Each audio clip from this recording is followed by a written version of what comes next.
This is your tech news briefing for Tuesday, October 11th. I'm Zoe Thomas for the Wall Street Journal. These days, the number of TV streaming services can seem endless. Netflix, Hulu, Disney+, Apple TV+, and on and on. And now, adding to those choices are bundle options, packages of multiple streaming or other services offered for one monthly fee. If it sounds familiar, that could be because the platforms are taking a page out of the playbook of the old cable bundles, but with a few key differences. Here to discuss those and why streaming giants are taking this route is our deputy media editor, Jessica Toonkel. Hi, Jessica. Thanks for joining me. Thanks for having me. So to start off, why are platforms deciding to offer these bundles? So you're seeing a few things happen here, but one of them is that over the past 3 years, all of the major entertainment companies have launched streaming services. So it started with Netflix, and you had Hulu, then Apple TV Plus, you have HBO Max, you have Paramount Plus, you have Peacock. Everyone has come to market with these streaming services, and now they have to really grow. So they're looking to partner up as a way to get customers quickly. Can you describe what some of these bundles look like? So the bundles are kind of coming in different variations, right? So you have the mobile phone operators like a T-Mobile or a Verizon that are offering their own bundles. So for example, if you're a subscriber of T-Mobile, you can get Netflix for free as well as Apple TV Plus and Paramount Plus for 1 year. Then you have kind of these retailers that are also starting to get into the bundle game. So Walmart has a program called Walmart Plus, which is the equivalent to Amazon Prime, is what they're trying to be. And Walmart recently announced a deal, which we broke, with Paramount Plus. So if you are a member of Walmart Plus, you now can get the ad version of Paramount Plus for free for being a member. So those are the retailers getting into it. And we've also heard that Costco has started to look into doing something similar. And then you have the tech companies that are doing it. So Amazon is known for its Amazon Prime Video channels. So if you go to Amazon Prime Video channels, you'll see you can access any app on one app. And the next step of that is they're also looking at offering pricing bundles, which means maybe you could get 2 streaming services at a discount than you would get them if you bought them separately. You mentioned, phone services, retailers, tech companies that are all offering these bundles.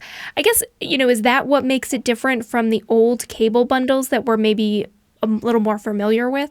I think that the thing about the cable bundle is that with cable, you were talking about over 100 channels, right? I mean, easily, for well over $100 a month. And people didn't like it because they were paying a lot of money for a lot of things that they weren't watching.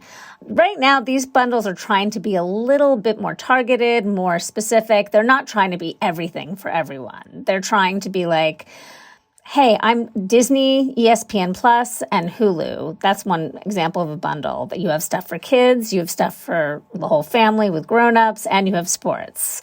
So they're trying to be more targeted and specific and not trying to be all things to all people.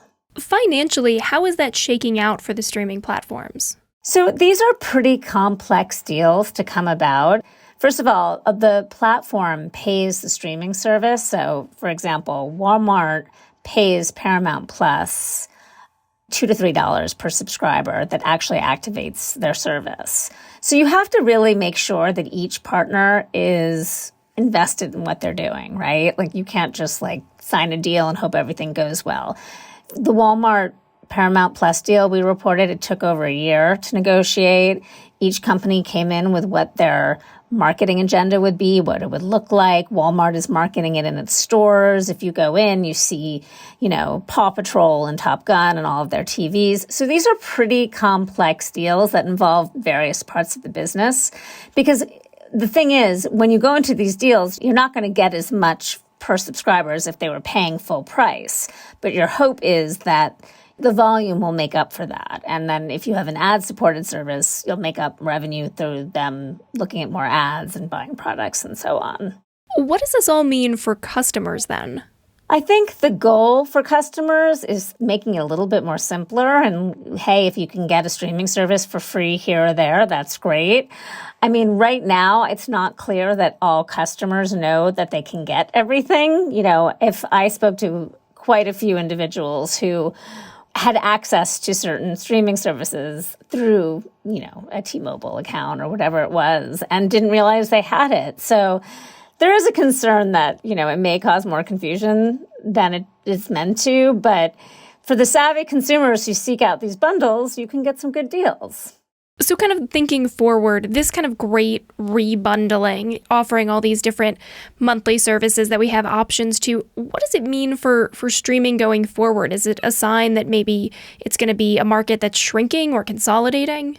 I think this partnership mentality that you're seeing now, where everyone's kind of looking for a dance partner, is kind of like, I like to think of it as like the second phase of the streaming wars. The first phase was everyone launching. Now it's like everyone partnering and bundling and figuring out who their dance partner is going to be. And then the third phase will be M&A, where you'll see companies start buying other companies. There's a lot of reasons that's not happening right now.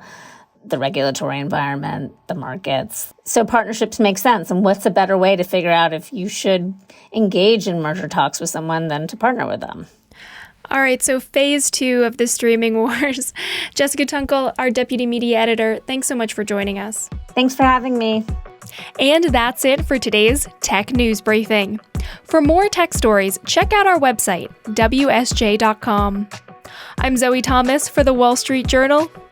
Thanks for listening.